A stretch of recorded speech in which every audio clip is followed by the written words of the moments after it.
Okay, let's get started. So thank everybody for making it through the monsoon to come out here. It was quite rainy out there. It's my pleasure to introduce David Sontag today. I got to know David when he was at MIT as a PhD student working on graphical models and doing all kinds of interesting work on inference and in graphical models. And since he got his PhD from there, he went on, was a professor at NYU, and is now moved to MIT. And so he's a professor in computer science at electrical engineering and computer science at MIT. Maybe more than anybody that I know in the field, he actually combines lots of different abilities. So one thing that stands out to me about David is he's done very good theoretical work. So his papers, you'll find proofs and generalization bounds. At the same time, you can download lots of code from his website. He works on things like graphical models and inference in graphical models. He works on generally about probabilistic reasoning. And more recently, he's gotten very interested in applications. So there's a lot of work now on health applications. So he's a great example of the kind of multidisciplinary and different kinds of approaches you can take to machine learning. So it's my pleasure to introduce David today.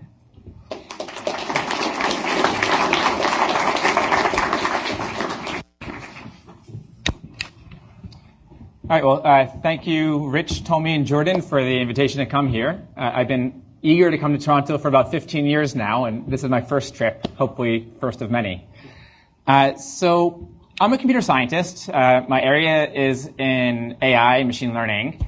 But over the last 6 years, I've been really excited about bringing our computer science ideas into healthcare. And now, more than ever before, is I think the right moment for computer science to have a big impact in healthcare.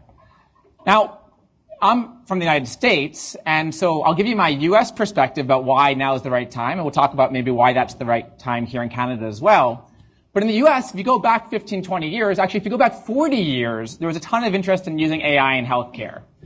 But going back 40 years, there was very little data available in electronic form, which means that the first step that you need as a computer scientist to be able to write algorithms to work with data to make inferences is already a non-starter. But in the last 10 years less, the adoption of electronic health records in the United States has increased by over a factor of 9, going from roughly 9.4% of hospitals in the US having electronic health records in 2008 to well over 84% today. So we have data now in electronic format, and the first steps of this, you hear a lot of grumbling. You hear doctors complaining that these electronic medical records are really hard to use, not getting much benefit from them. But that's only because we're in the very early stages. The data that's being generated through this process is incredibly valuable for research and, as I'll argue throughout today's talk, for actually improving patient outcomes. So that data takes many forms.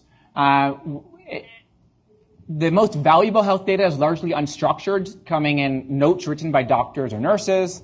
It also includes things like laboratory test results, imaging data, vital signs like heart rate, blood pressure, oxygen saturation that are collected often continuously for patients while they're in hospitals. More recently, the data has included things like genomics and proteomics, and even things that we don't traditionally think about as health data, like data from mobile phones or your Facebook posts. So all of this data gives us a window into human health. And that window is one that now opens the door for machine learning algorithms to start to impact human health. So there are many areas where we should expect in the next several years machine learning to have a big impact. But I think what's going to be perhaps informative is for us to think about the major players in the healthcare ecosystem and where machine learning could actually impact each of those different players. So given that this is the Fields Institute, I thought I should use the Blackboard. So here's my one Blackboard part of the presentation. And it tells you a little bit about how to think about the healthcare ecosystem. On the one hand, you have patients, people like you and me, our family members who get sick over time. You have providers. Those are the doctors that you go to see when you need medical assistance. And you have the payers. And the payers in a place like the United States might be private health insurances, which will pay the providers on behalf of the patients. If you go to places like the UK and here in Canada, where there is a public health system, then the payer is going to be something like the government. And even in the United States, you have self-insured systems like Kaiser in California, Geisinger in Pennsylvania, where the payer and the provider are actually one and the same. Now, in each one of these different populations, there are different machine learning questions that arise. So payers, for example, are interested in long-term health of patients with the idea that if we can prevent patients from getting sick on the long term, eventually they're going to cost less on the long term. So, for example, in my own lab, we work together with a major health insurance company to try to find the 25% of people in the United States who have type 2 diabetes but don't even know that they have diabetes. If you can find those people, then you can get them on interventions which are then going to prevent complications of diabetes from happening 10 years into the future. And then, of course, make patients healthier and cost less. Now, payers can do that type of population health very effectively because they have data on everyone in their system. So the company that I work with has data on roughly 4 million people. And so we can run our algorithms on all 4 million people, find the 10,000 people most likely to have type 2 diabetes but don't know it, and then do interventions on those people at a population scale. And it's very powerful. Now, payers are also interested in other questions. So in the United States, predicting hospital readmissions is a hot topic, and you'll see a lot of the companies in the area, in the tech industry, getting into that space. Well, the idea is you have patients who come into hospitals due to some critical event, maybe having a heart attack, or maybe due to the progression of some chronic disease. And the actions that are taken in the hospital environment can really affect whether the patient is going to be readmitted to the hospital, let's say, within 30 days of being discharged, or whether they can go much longer periods of time before their disease recurs or they get other side effects. And so the payers are really interested in trying to figure out what are the interventions that we can do to try to prevent people from being readmitted to the hospital. And that is a predictive problem, but as with many of the problems in healthcare, it's also a causal problem. Because we don't just want to predict who is likely to be readmitted, we also want to think about what we can do to prevent them from being readmitted. And that's a question which I'll return to much later on in my talk. Let's look at the patients a bit. Let me get some ideas from the audience. So where might machine learning algorithms be relevant to improving patients, something that they would do themselves? Any ideas? Raise your hand and speak louder, please. Yeah, in the back. Nutrition. Nutrition. So for example, maybe you are worried about developing type 2 diabetes, and there's a theory, not very well understood yet, which says that high fluctuations in glucose levels, not necessarily the actual absolute values in glucose levels, but the fluctuations are what might lead to your developing diabetes in the future. So there's an exciting area of research right now which is looking at how we can control diet to prevent these wild fluctuations. And they use machine learning algorithms to try to take patients, what we know about patients, in particular their microbiome seems to be really important, to predict how their glucose levels will respond to any one food intake, and then use that to optimize actual meals. That's one good example. Other examples? Compliance. Compliance. What do you mean by that? We're told maybe what we should do, but they don't always follow those things. So you can know ahead of time that they won't be following. So I'm going to put that compliance suggestion in the bucket of sensors. And so, for example, one sensor could be a video camera. You could use a video feed to look to see are patients taking their medications when they should be taking their medications, and to recognize, for example, that they're not being compliant with a prescribed routine, then do some care interventions to try to get them back on track. Maybe Maybe there's some family problems which are leading them to not be compliant, and then there's an intervention about getting the right social support to try to get them on track. Other examples of such sensors, one could, for example, put a video camera in front of clinicians. So now I'm going to move to this bucket real quick to make sure that surgeons are washing their hands between doing surgeries. So there are lots of things on the compliance side which are about getting better sensors using AI. But let's get back to patients. What other things can be? Self-diagnosis. So that's a really big one. I'm glad you brought that up, Rich. So one of the major problems in the healthcare ecosystem in the United States is that there is no one point person for managing people's health, particularly individuals with chronic disease. So suppose you have rheumatoid arthritis.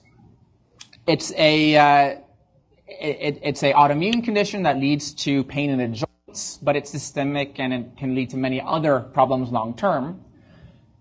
That patient might be managed by their rheumatologist early on, but as each of the complications of the disease arise, they start to be managed by different providers. And coordination among these providers is very hard. The same problems arise within cancer. For example, something I'll mention much later, my mother has multiple myeloma. It's a blood cancer. And she's being seen by an oncologist, by a cardiologist. One day she's going to be seen by a nephrologist. And as time goes on and new symptoms arise, she doesn't know who to go to with those symptoms. So, for example, 2 months ago, her legs started getting very swollen. And she told her PCP, her principal care physician, about it, and they said, yeah, probably nothing. Don't worry about it. She told her oncologist about it, and they said, yeah, I don't know, it's not my area. Go talk to a cardiologist. She went to the cardiologist, and they said, yeah, maybe you have congestive heart failure. Come back in a month. Within 2 weeks, she was in the hospital with multiple pulmonary embolisms, which are blood clots forming in the lungs. She gets out of the hospital. Now she's being managed by a cardiologist. Cardiologist says, okay, your swelling's still there, but maybe it's due to the pulmonary embolisms. Don't worry about it. Fast forward another 3 weeks to last Monday. She was admitted to the hospital again. Now, only on Friday do we realize that she has a diagnosis of something called amyloidosis, which is a rare disease caused by the light chains which her multiple myeloma is leading to multiply, accumulating in her heart. Right, so in fact, the cardiologist, which was looking at one narrow aspect of her health, was missing the big picture having to do with her multiple myeloma, her cancer. And because it's a rare condition caused by that cancer, the oncologist ignored it as well. And this happens time and time again for patients with chronic disease. I know this is a long-winded answer to your suggestion, Rich, but where I'm trying to go with this is that I think one very good solution to this problem is to give patients the power to manage their own health. And so, yes, things like self-diagnosis are a big step in that direction, but where I see this going in the future, think 10 years into the future, is something like an AI coordinator. Take your PCP out of the picture altogether. Let's have an artificially intelligent agent be the virtual person, that you interact with on a daily basis to talk about symptoms that are arising, that are keeping track of your health and communicating at the right time with your different providers and making sure that they are connecting the dots between these different events. Okay, so I'm not going to give you answers today about how to get there. There's a huge number of research challenges, some of which I'll outline, but I think there's huge potential to really empower patients using AI. What about providers? Any ideas? Yep. I think you just touched on one of the things in that there's all these people who work disparately in silos and would benefit from shared information not only among their peer group but among their sort of similar providers.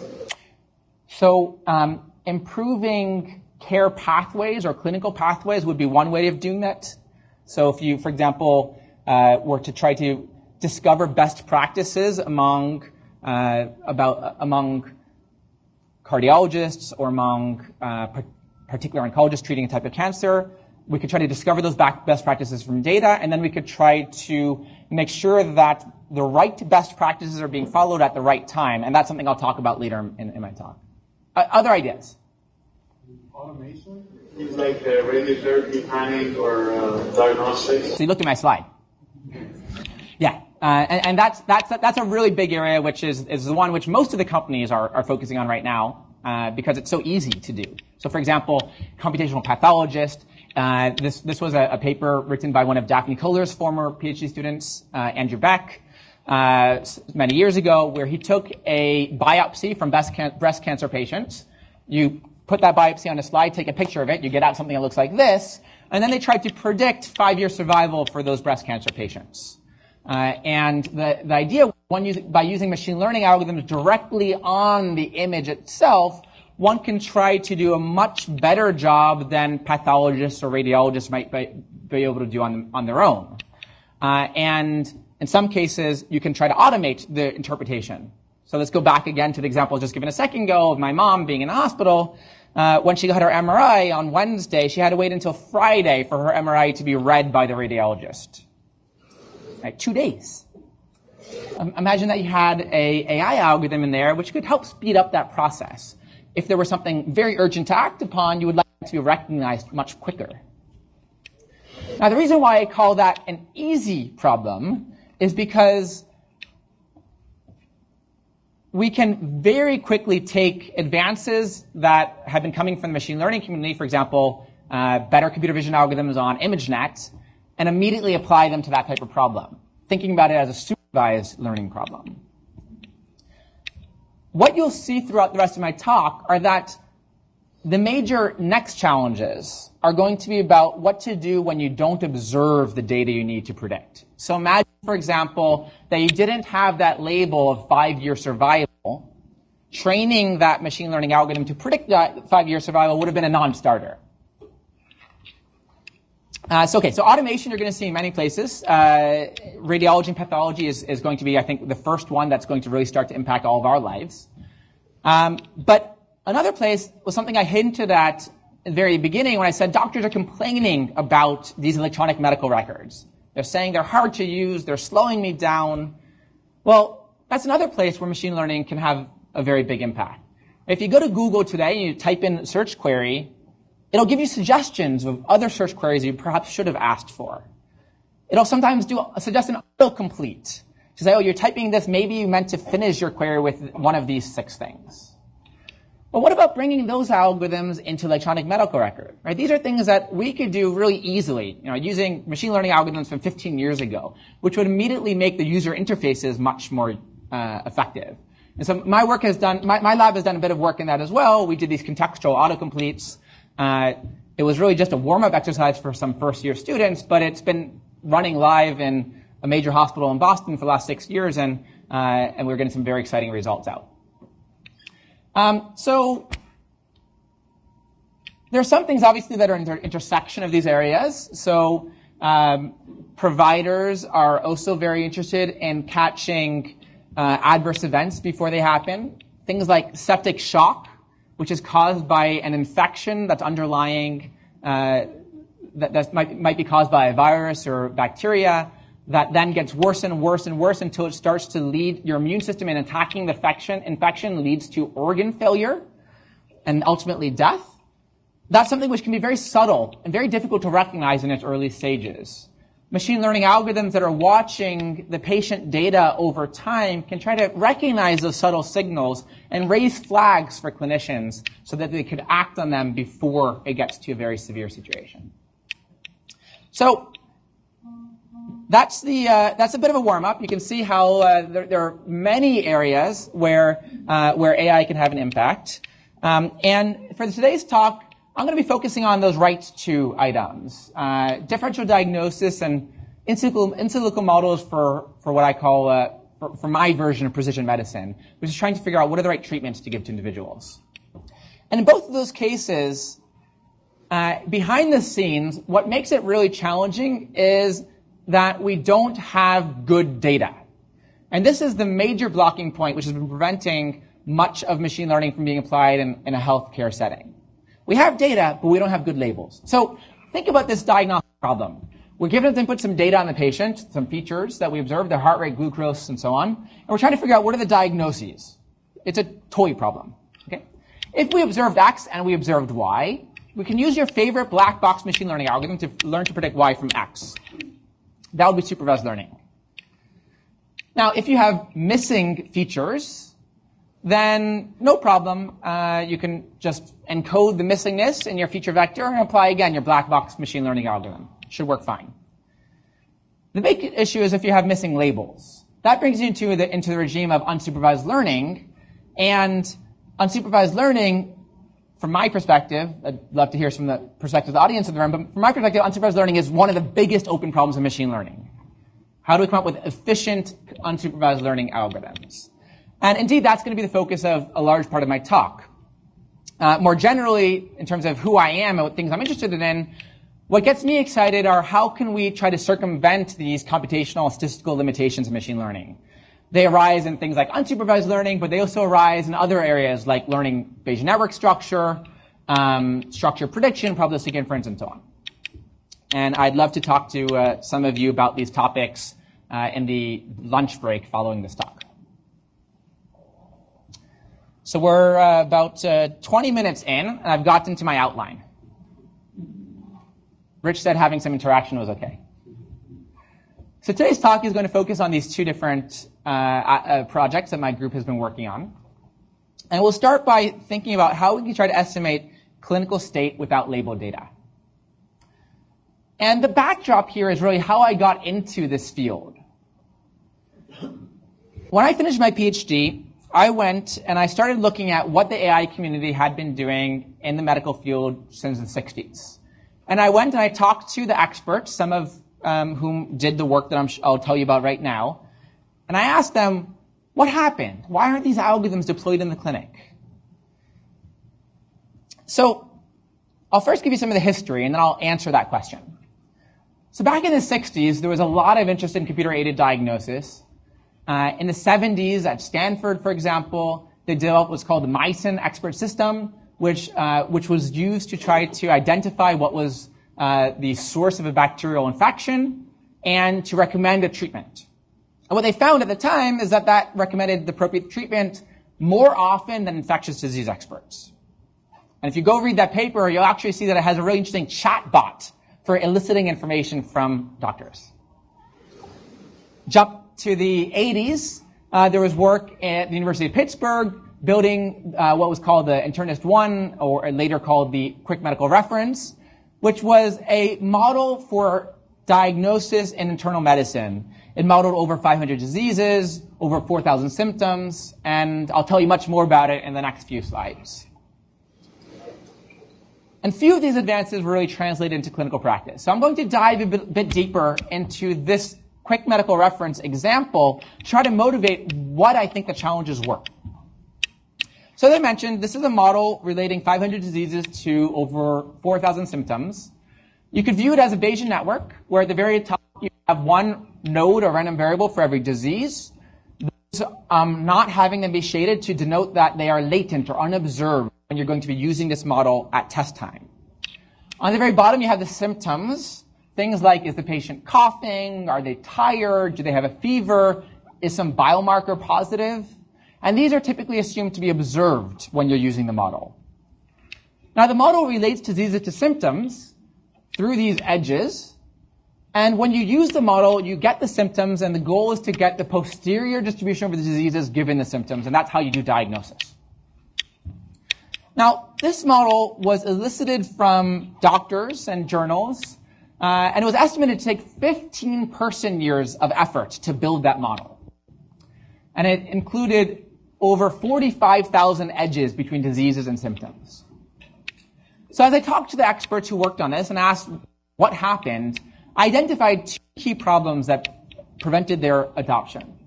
The first was that entering in this data was very time-consuming.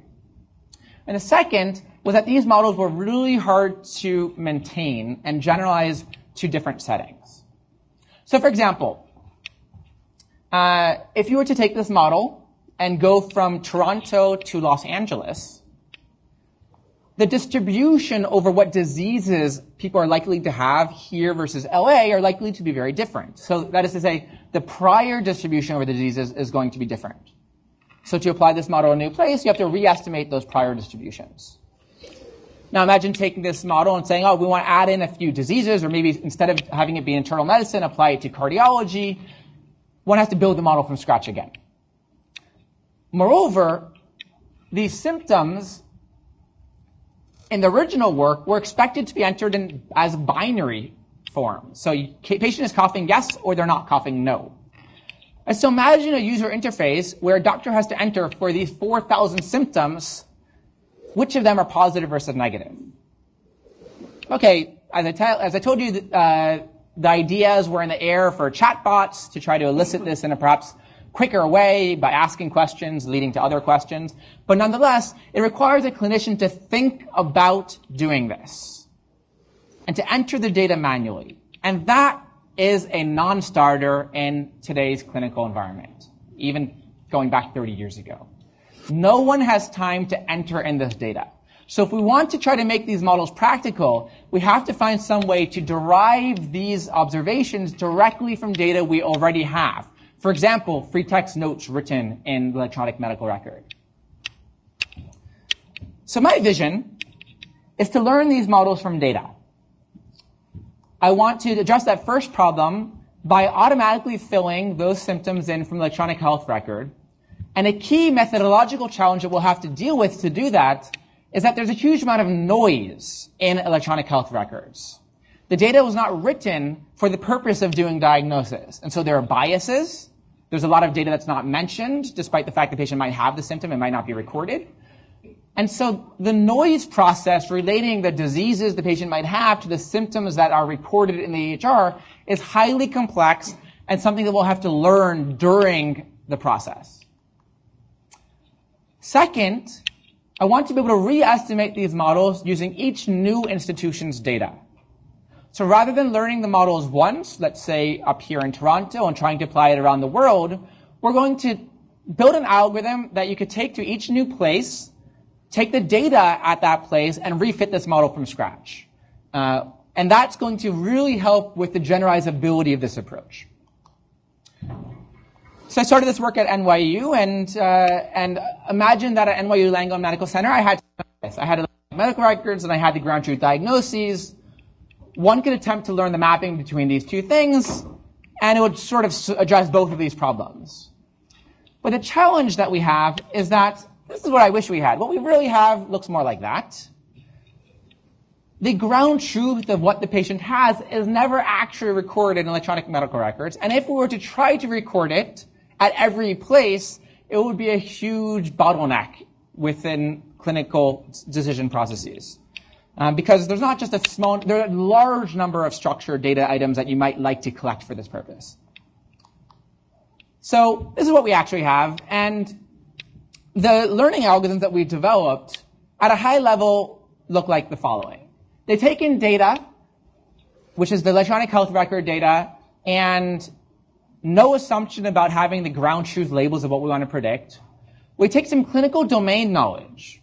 And for example, that clinical domain knowledge could be in the form of a health knowledge graph, which tells us here are some diseases, here are some symptoms. We know these diseases cause these symptoms, but we don't know the likelihood of this symptom being mentioned in the text, and we don't know the prior distribution over the diseases. That's completely unknown, and by putting the two pieces together and applying your machine learning algorithm, you estimate the overall model. And then we repeat that process at each new place. And the key challenge that as machine learners we need to think about is how do we learn to predict quantities that we never explicitly observe in the data? Because at no point are we assuming that those diagnoses are ever known to perfect accuracy. And so we developed two unsupervised or semi-supervised learning algorithms to try to address this problem. There's a really interesting technical aspect here, which is this is not the traditional unsupervised learning problem. We don't want to just discover some latent dimensional space. there are particular things we care about. We want to know about predicting whether the patient has the flu or whether they have lupus, which is an autoimmune condition. We want the latent space to be grounded among things that are human interpretable. And so the unsupervised learning algorithms have to solve that grounding problem. And to do that, we developed two structural assumptions, which the domain experts provide to the learning algorithms, which help us do that grounding. So I'll start out by talking about the first algorithm. It's based on the idea of what are called singly coupled triplets. This first algorithm fits very well within that picture. We assume that we have the graph as input. And the graph, if it's given as input, already does the grounding for us. It tells us what are the hidden variables that we care about. If it were a complete graph, it wouldn't be grounded. But because of sparsity in the graph, because, for example, there isn't an edge from flu to A and A positive, it tells us something about that hidden variable. So a singly coupled triplet is a latent variable. A singly coupled triplet is a triple of observed variables for a specific hidden variable, which have the property that no three of the observed variables have more than one parent in common. So you can see these three all have parents, which are this yellow one, and although these two variables both have other parents, this variable and that variable, no pair of them have another variable in common other than this one shown in yellow. So for example, this is not a singly coupled triplet because there's no one variable which is in common to all three. This is not a singly coupled triplet because these two variables have another parent in common, and this is a singly coupled triplet. Is the definition clear? So our key insight is that if the graph that you're given has some of these singly coupled triplets in them, then we will be able to develop an unsupervised learning algorithm to learn the full model parameters, despite the fact that none of the top-level variables are ever observed. And the key tool that we'll use to do that is a technique going back over 60 years going back over 100 years to work by Pearson called the method of moments. The method of moments is an alternative estimation tool for probabilistic models. Rather than maximizing the likelihood of the data that you observe, we're going to attempt to ask something about observed statistics and how they relate to model parameters. So consider the following mixture model. This is much simpler than a singly coupled triplet. This is just three observed variables and a single hidden variable.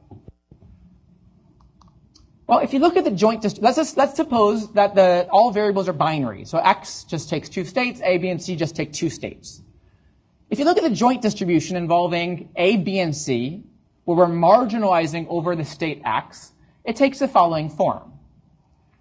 Now, quantities on the left, the distribution over A, B, and C, that you assume use C in your data. Since you never observe X, we can make no assumptions about X. The goal of learning is to learn these model parameters, the prior distribution of X, the canonical distribution of A given X equals 0, and so on.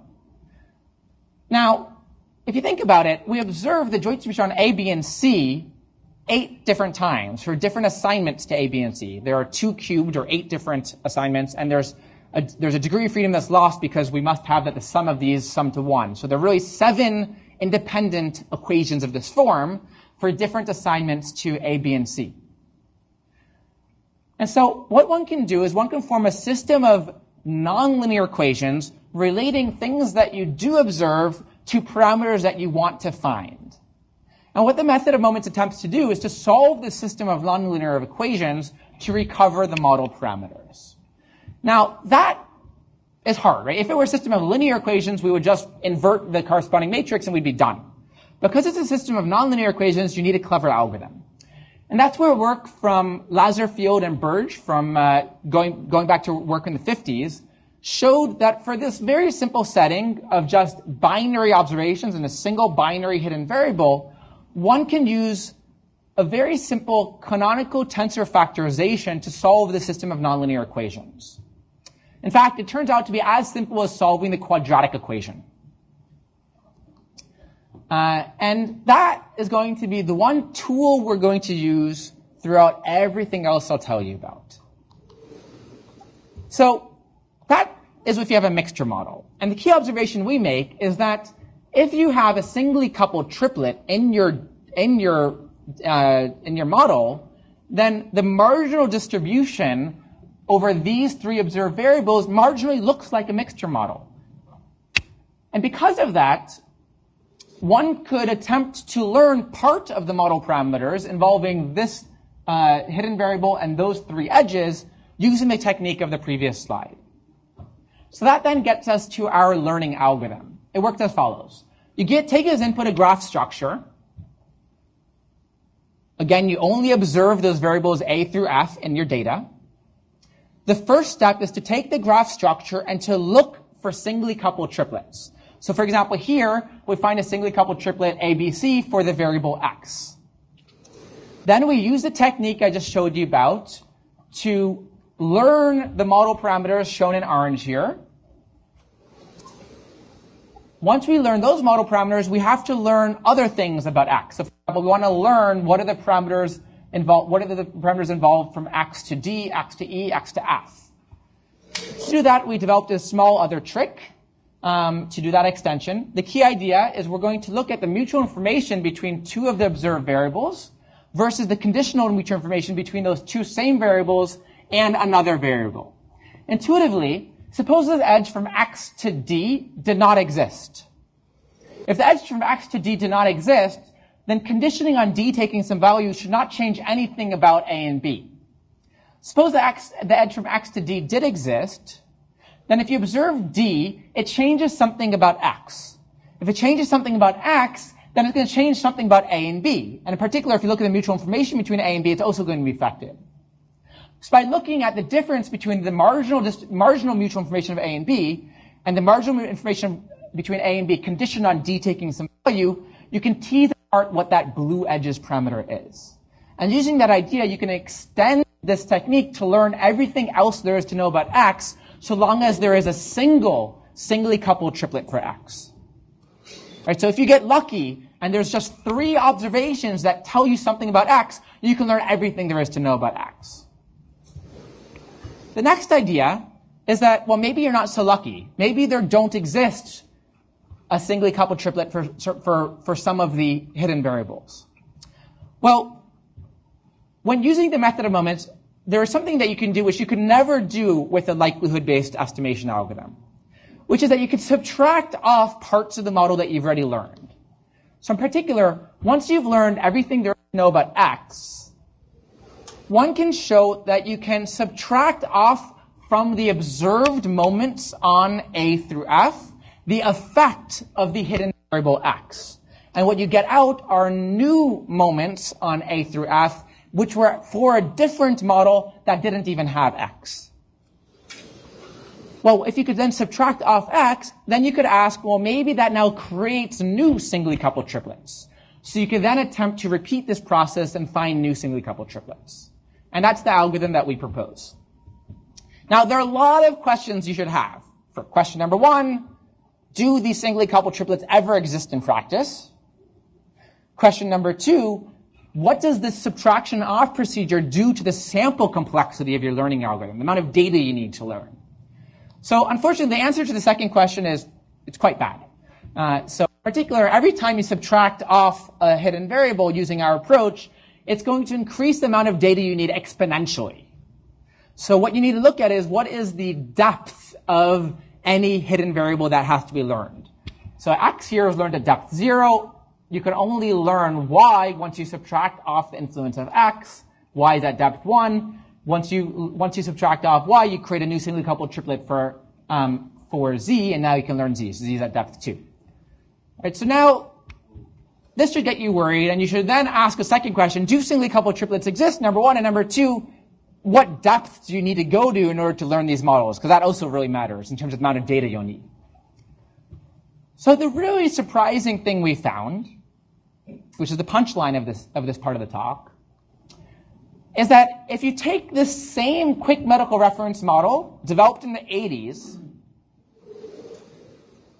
this technique I just showed you can fully learn this model from data that only ever observes the symptoms. So, in particular, what we find is that at depth 0, there are 527 diseases that have a singly coupled triplet. We can fully learn those diseases. After subtracting off the influence of those diseases from the observed data, you can then learn 39 new diseases at depth 1. At depth 2, you learn 2 more, and then you're stuck. Actually, after depth 2, you can't find any more singly coupled triplets, and there are 2 diseases of these 550, 560 that you cannot learn at all, and those are these 2 diseases. And this is the subgraph that remains. And you'll see that there's no singly coupled triplet here.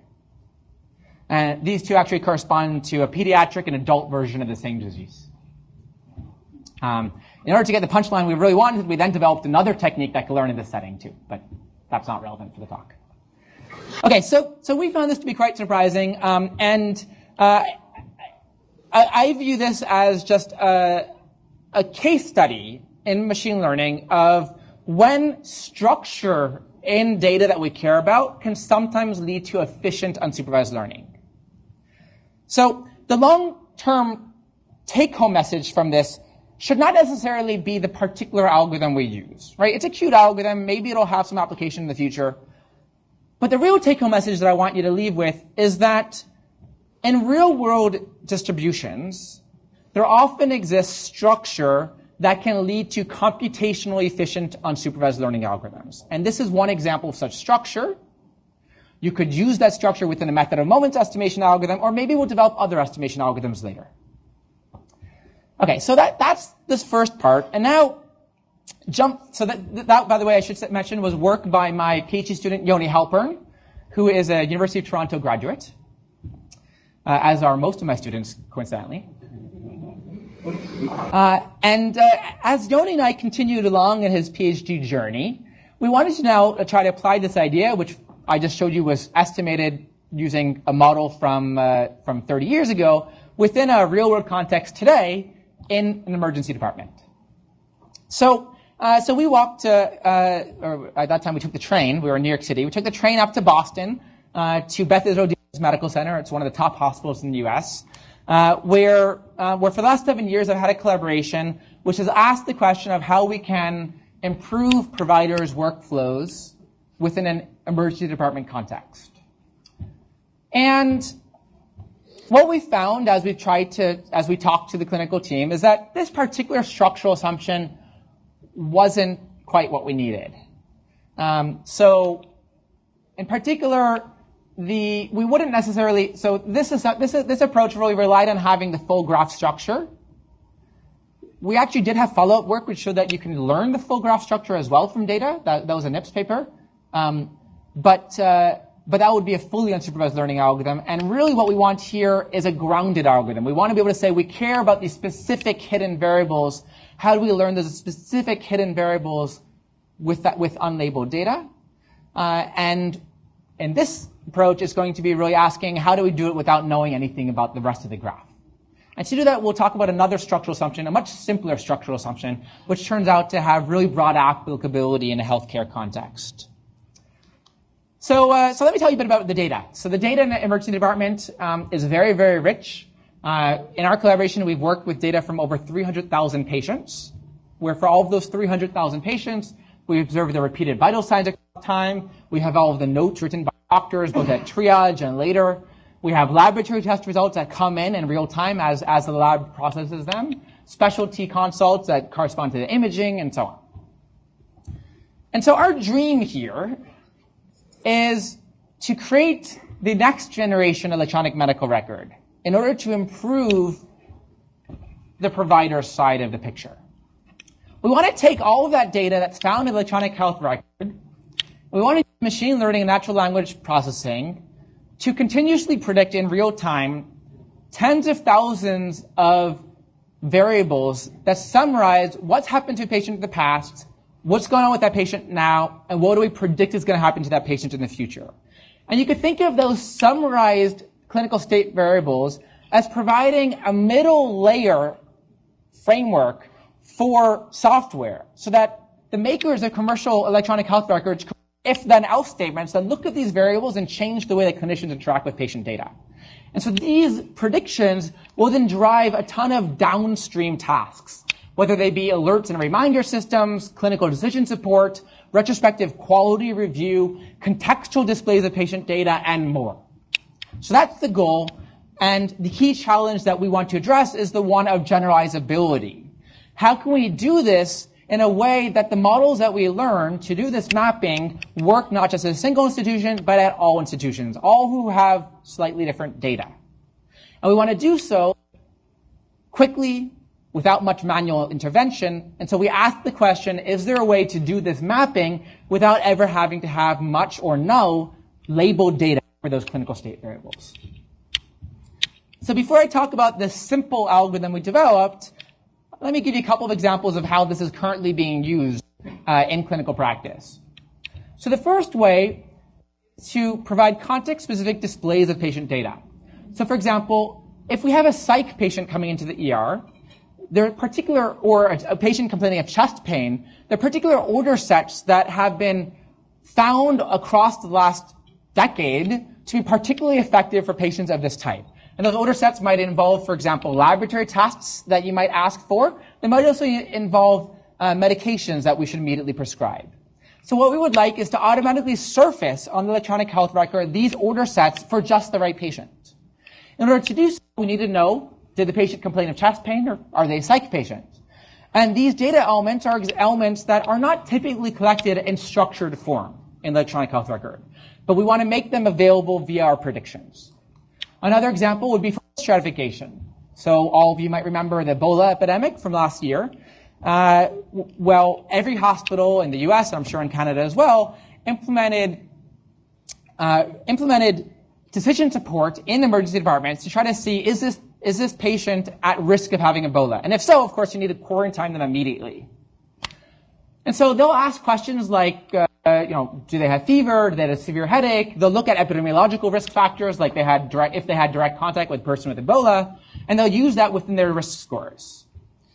Now, this is another example of a setting where you do not want to use a supervised machine learning algorithm, right?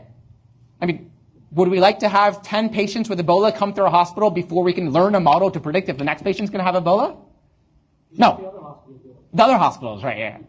As long as the patients don't ever go to us later.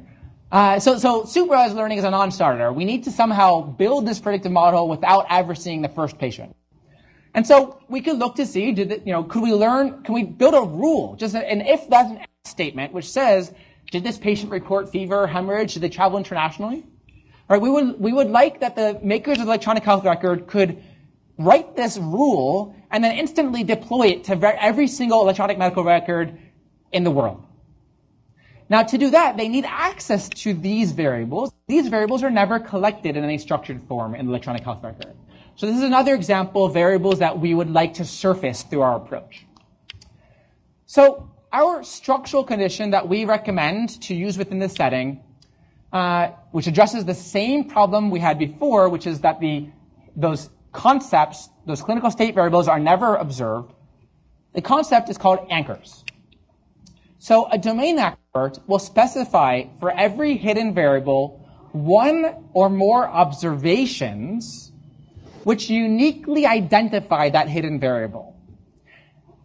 So for example, we could look in the patient's past medication list to see, are they taking this anticoagulant Coumadin? And if so, we have a pretty darn good idea that they're anticoagulated. We could look to see in their past medication list, are they taking insulin? And if so, we have a pretty good idea that the patient's diabetic. We could look to see, is the word immunocompromised mentioned in some clinical note? And if so, we have a pretty good idea the patient's immunosuppressed. And in this way, the clinical domain expert will specify several of these anchors for each concept, which ground the meaning of the concept for our unsupervised learning algorithm. And to be clear, they are not the same thing as the hidden variable themselves. So for example, a patient could be diabetic, but they might be on another medication, not insulin. Or the patient might be on insulin, but it may actually never be written down in the electronic health record. Right? So there's a noise process that goes to the anchors, which also has to be learned during this overall unsupervised learning algorithm. So the key assumption that's made in these learning algorithms is that the anchor observation is conditionally independent of the other observations given the hidden variable. So if you knew the patient was diabetic, then knowing whether they're taking insulin or not is conditionally independent of other things you might know about the patient. And that constraint is described to your domain experts. We actually have a nice user interface for helping elicit anchors from them, and is used to help them guide them to what makes a good anchor. So once you have anchors, as some of you might have already recognized, you can view the anchor as a noisy label of the hidden variable. And in the machine learning algorithm in the last decade, and actually with accelerating progress in the last few years, has been thinking really deeply about how do we learn from data with missing labels. And all of those algorithms can be immediately applied to this problem. In our work that we published a couple years ago, we used the simplest of these methods developed by Charles Elkin and his student Noko, which had a really simple process that first took the observations and used them to predict the anchor itself. Now, clearly, there's a mismatch here, because I just told you the anchor is not the same thing as the actual hidden variable. So the second step is to transform the model that's learned to predict the anchor into the model used to predict the hidden variable. And under those conditional independence assumptions I just mentioned, that transformation is pretty easy to do. So this is the theorem from their work, but there's been a lot of follow-up work leading to more interesting algorithms that are perhaps going to be much more robust that we're in the process of using as well. So this anchor and learn approach, from a machine learning perspective, is ridiculously simple. But this simple concept is powerful. And what we showed is, in a healthcare context, it allows us to really quickly learn to predict clinical state variables without ever having to label any data, simply by providing anchors for those clinical state variables. And so long as those anchors generalize from one institution to another, you can repeat the learning process at each new place. So at Beth Israel Deaconess Medical Center, we've had this implemented for the last few years now, running live and having many downstream tasks depend on those predictions. And we're predicting, for example, historical conditions, acute conditions, and the list is growing with the day. So there's another question you should be asking me, which is how much does that conditional independence assumption, how much does that conditional independence assumption hurt you? Right? Because we know it never holds true in practice. So in order to try to evaluate that, we had to go label some data. So what we did is we took 8 of these conditions.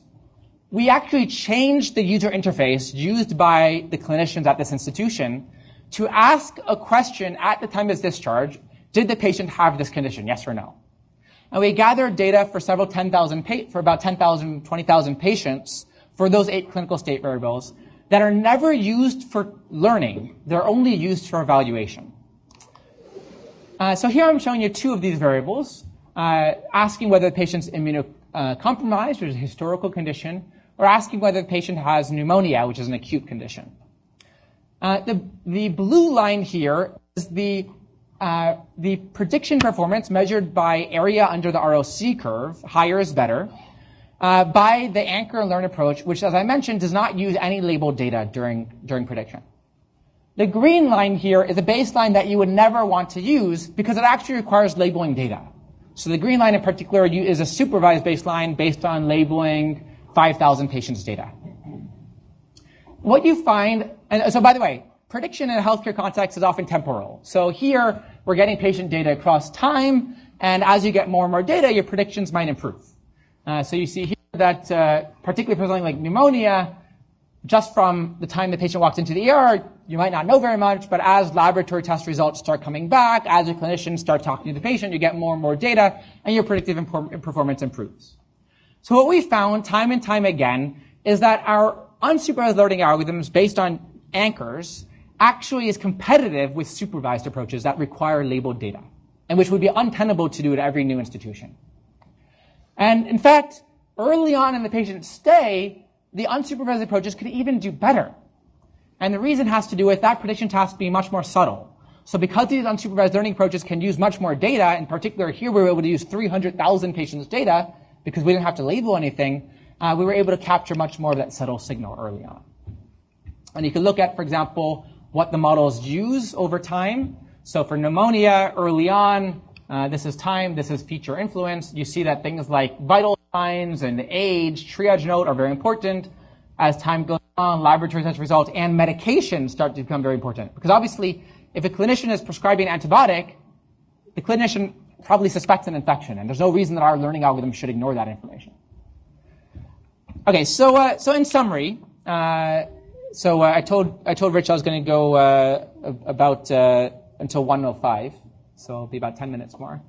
So in summary of this first part, I gave you some structural assumptions that allow us to do unsupervised learning. I gave you two different approaches, and now for the remaining 10 minutes, I want to talk about a second class of problems that address really a different part of this space, and that's about temporal modeling of disease progression.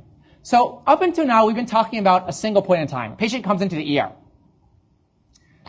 But because of the prevalence of electronic health records, we now have the ability to look at very long time scales of patients.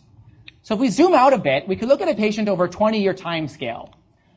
You have doctor visits, and you have data gathered from those doctor visits, like text notes or diagnosis codes or procedure codes that are used for billing purposes. You have medication records for the patient. You have laboratory tests and the results of those lab tests across time. You might even have some demographic data about the patient, or maybe have lifestyle data, perhaps derived from Facebook or from a mobile phone, that could also be valuable.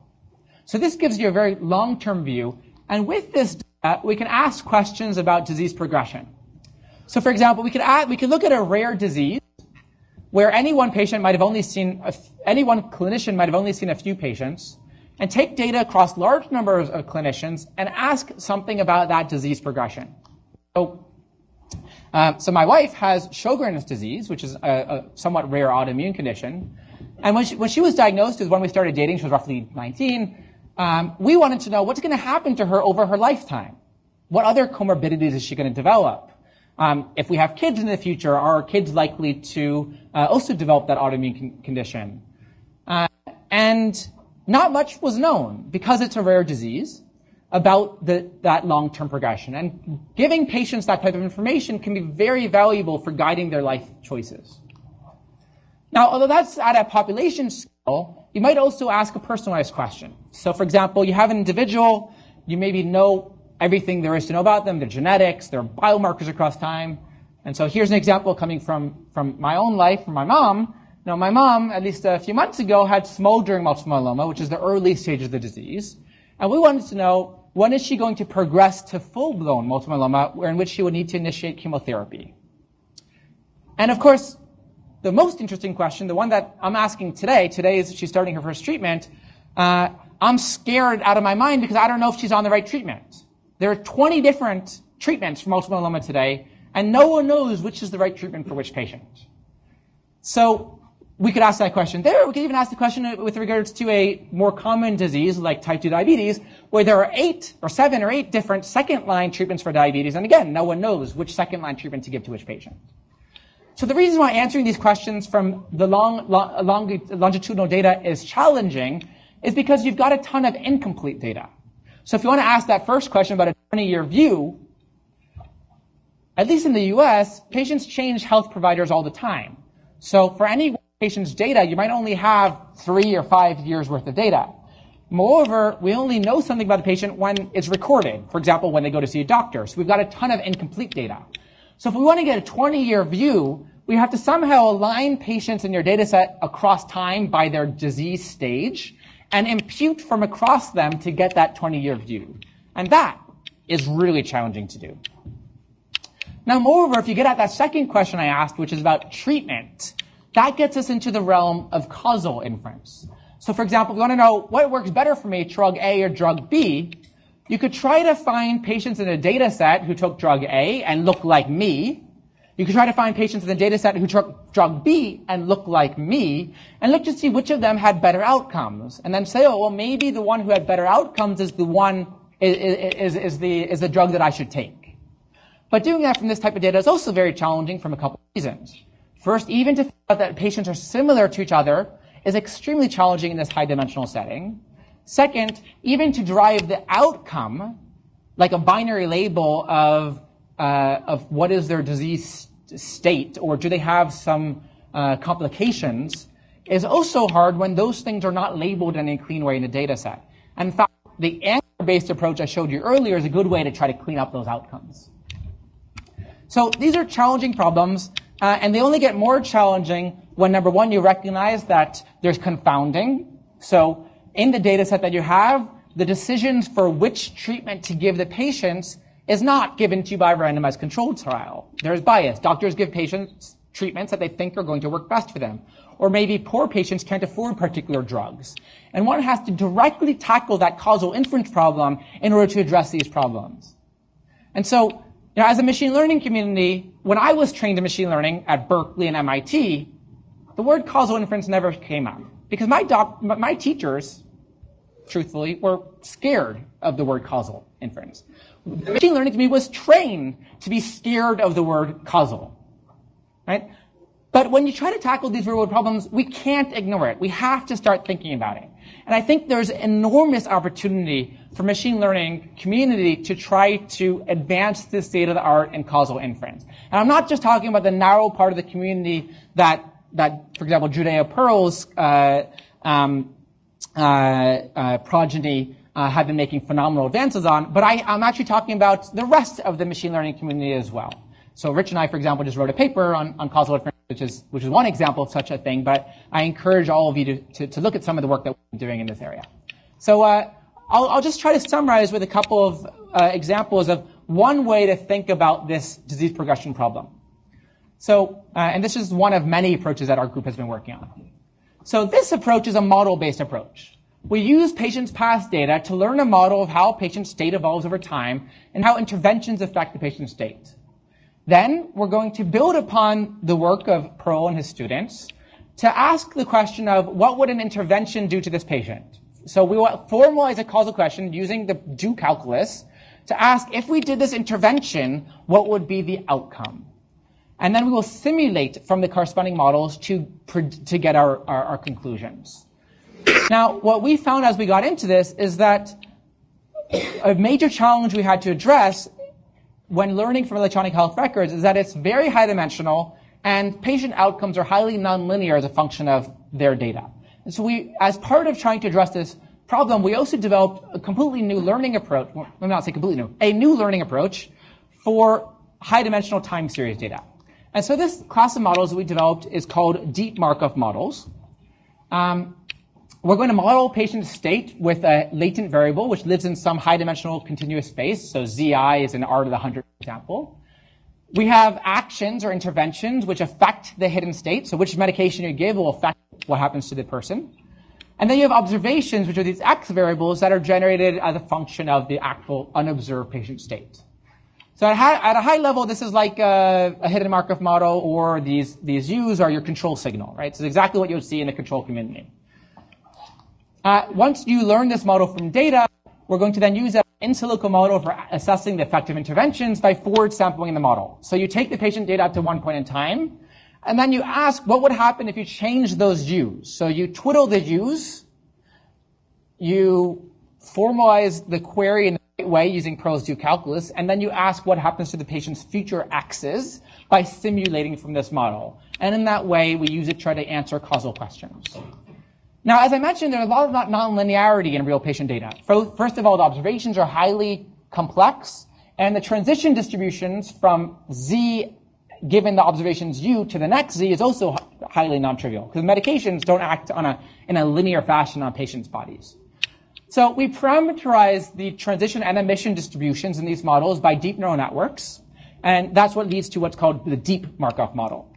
Now, at a high level, deep Markov models have been around for decades. All right? It's just another stochastic nonlinear dynamical system. But if you looked at the traditional literature on learning those stochastic nonlinear dynamical systems, they have to deal with this issue of the Z being unobserved. So the past work would, for example, do Monte Carlo methods or variational EM to try to learn in a setting, and they were really slow. Typically, they only worked with very small number of observations or very small hidden state spaces. And that literature was completely untouched by recent advances in machine learning. So what we developed is a new learning algorithm for fitting that class of models. And by the way, you'll notice that I took away the use here, because the learning algorithm I'll tell you about is relevant whether or not you have actions or interventions. And our algorithm is based on stochastic gradient descent on a variational lower bound of the likelihood, where during learning, as with any learning algorithm, inherently you have to tackle the issue of the z's being unobserved. So you have to somehow, like for example, an EM algorithm will impute the z variables via an iterative step. What we're going to do is we're going to simultaneously estimate a recognition distribution or inference network to learn to predict the z's from the x's at the same time as the overall model. And this is going to give dramatic speed-ups. For example, it'll end up using something like 50 times less memory than a typical variational inference approach for learning. So this key idea goes back to work developed here in Toronto back in the 90s by the wake-sleep algorithm. And our particular parameterization of this recognition network is as follows. We take at the very top our observations x, and what I'm going to tell you about is how to do the inference part to estimate the z's given x's, which we're going to need as part of our overall learning algorithm to learn the generative model. So we're going to take our x's, we're going to use a recurrent neural network to summarize the x's from the left, and then use that to predict the z's by then parameterizing the mean and covariance of a Gaussian distribution on the z's at each time step. Then we're going to use another recurrent neural network from the right, so this is a bidirectional recurrent neural network, to predict and then combine these using a combiner function, and that'll be a slightly better approximation. Now, this would be a naive mean field approximation, and we know from the Markov property of the deep Markov model that we can do better, and in particular, the optimal inference network could be obtained by adding an edge back from ZT to predict ZT plus 1. So if we now come up with a stochastic model where we first sample, we use this recurrent neural network on the axis to summarize all of x, we use it to predict Z1, we take Z1 in, we take that summarization, use those two together to predict Z2, and in this way work our way to the right. In fact, that can lead to dramatically better recognition networks. And it actually turns out that if you study the factorization closely, you don't even need that forward RNN. Just that single RNN and the step is sufficient to get to be a good recognition network. By the way, this is really different from what a lot of the community on stochastic RNNs was doing, because they were using RNNs from the left together with in order to summarize for the recognition networks. It's absolutely critical that you use an RNN from the right in order to get good results, and that's part of what we showed in our recent paper. So your overall learning algorithm then is to maximize a variational lower bound over both the parameters of your generative model and your inference network. We use the stochastic backprop trick in order to get the stochastic gradients very efficiently. And I'm going to skip some of the evaluation, except for I think I'll tell you about the synthetic one, and then I'll skip the rest. So if you want to try to evaluate this type of approach, we want to test not only can we learn the temporal structure, but can we also learn the meaning of the actions. So we created a data set that we call the healing MNIST data set, where patients are different, and patients evolve over time according to medications. In this case, the drug is the medication. Sorry, the treatment is a rotation. Right? So you give this patient this treatment, it affects them by rotating them. So this patient number 1 is a 4. They're rotating by time over time, depending on what percentage, what rotation is given.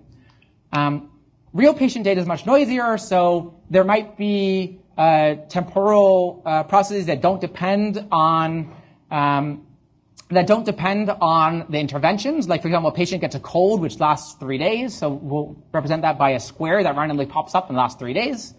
Of course, we don't ever truly observe the patient's state. Their data is much more noisy. So, in fact, this is going to be the type of data that we observe in our data set. And what we're going to ask is the following question. If we have synthetic data like this, where at every time step there is a number also being provided, like 10 or 20 or 30, which we the ones who created the data set, we know that number means rotation. But the learning algorithm doesn't know that. And we want to know is, can the learning algorithm discover the effect of that intervention? In particular, does it discover the notion of rotation? We learn this model, and the first thing we could try to do just to assess is to do something reasonable is to ask, just like you would do with an autoencoder, can you clean up the data? And indeed, if you were to try to do inference in this model, you can perfectly clean up those observations. The next question we asked is, did our algorithm learn the meaning of the intervention? So what we'll do then is we're going to take some observations and we're going to hit it with some interventions. Like, for example, here we hit it with, at the very top, 10, 10, 10, 10, 10, corresponding to small rotations to the left, to the right. Here, minus 10, minus 10, minus 10, minus 10. And if the algorithm successfully learned the meaning of the intervention, then you should see these digits rotating the right way. And indeed it does. So this is just a proof of concept to illustrate that the model is actually able to learn the meaning of the intervention. I'm going to skip these other things. And I'm going to get to the summary of part 2. So I told you about a powerful time series model, which is going to be useful not just in the healthcare context, but much more broadly. So, for example, in our paper, which was published at AAAI this year, we showed how. Where's a mouse? You see a mouse? We showed how the same.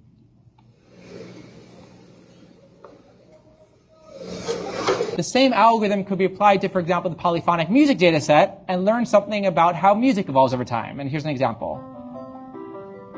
After learning on this music data set, learning this deep Markov model, we then sampled new music. And you could see that it really captures some of the interesting dynamics of music.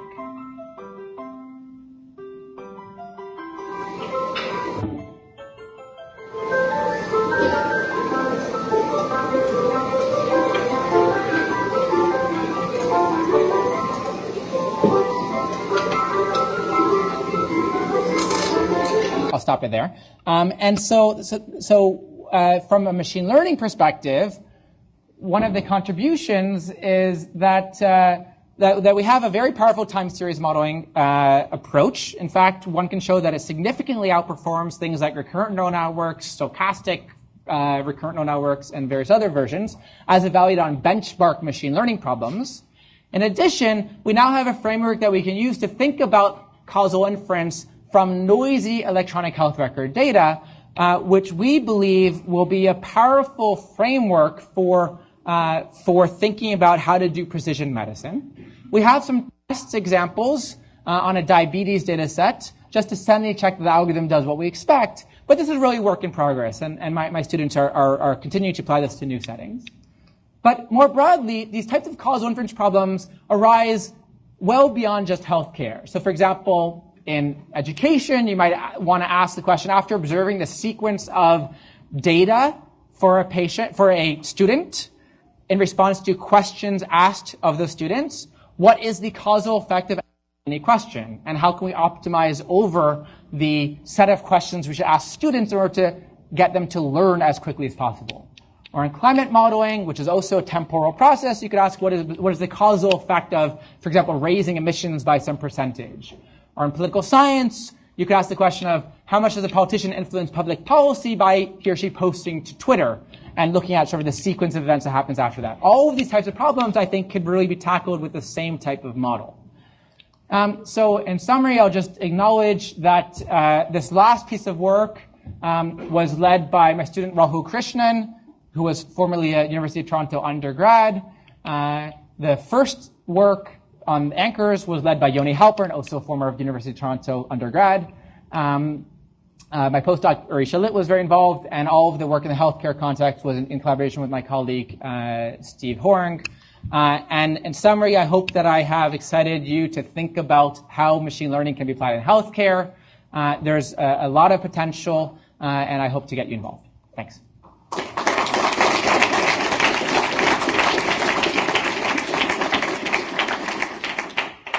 Sorry for running so late. Questions?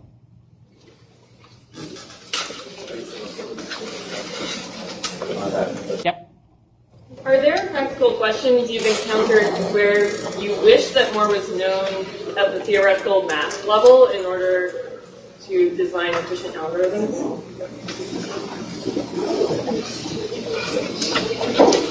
Well, what immediately comes to my question is in causal inference.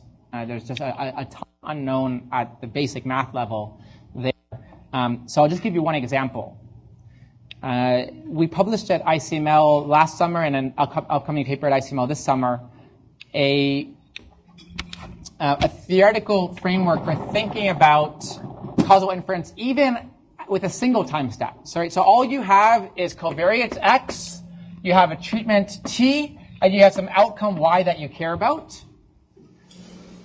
Confounding happens because what treatment is prescribed for a patient is a function of what we know about the individual. And their response, of course, also depends on what we know about the individual and the treatment. And most of the statistics community, when thinking about, so by the way, this is the most simple causal inference problem in the world, because I'm not assuming there are any hidden confounders. Hidden confounding screws everything up. But even if there are no hidden confounders, when the statistics community asks about these types of questions, the theoretical results that are given are typically of the nature of asymptotic consistency. So they'll show that if you have, for example, a rich enough model family for predicting y given x comma t, in the limit of infinite data, the model makes the right causal conclusions. But what happens if you have model misspecification? Or what happens if you have finite data? Almost nothing is known in those settings. So in our recent work, which is really just the first foray here, and there's tons of open questions, we gave a machine learning answer to this question, which is a first bound on individual treatment effect, the type of causal question you would ask here, where it applies, it's a bound on the error, which applies even under model specification, and even you can give a finite sample complexity bound to it.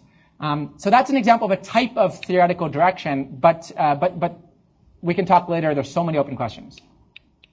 And absolutely critical in the healthcare context, because where we want to go are settings where we want to learn from observational data. We don't want to have to just learn from randomized controlled trials, and we have high dimensional observations, and there's tons of confounding. So we need good algorithms for that. One last question. So could you use this framework to do virtual clinical trials instead of having a control that they see the drugs? Yes. You go back in line Yes. They don't actually do that yet. There are a lot of people who are trying to do it. It's very complex. It's complex because one has to be very careful in your causal conclusions. And I'd say the major blocking point for the community is evaluation. Because we can run our algorithms and they can say something. But unlike a typical supervised machine learning setting where, for example, you can report your root mean squared error and say, oh, we get good held at error, that's not good enough for evaluating the causal inference, right? So suppose our algorithms say this treatment works better than that. How do we know that our algorithm is right? And so because of the lack of high quality benchmarks for evaluating in this type of causal inference problem, it's very hard to assess progress in these ideas of virtual clinical trials. And so we have to be very careful in every little step we take. I could say more, but maybe I'll stop there. Other? All right. Why don't we thank David for a great talk?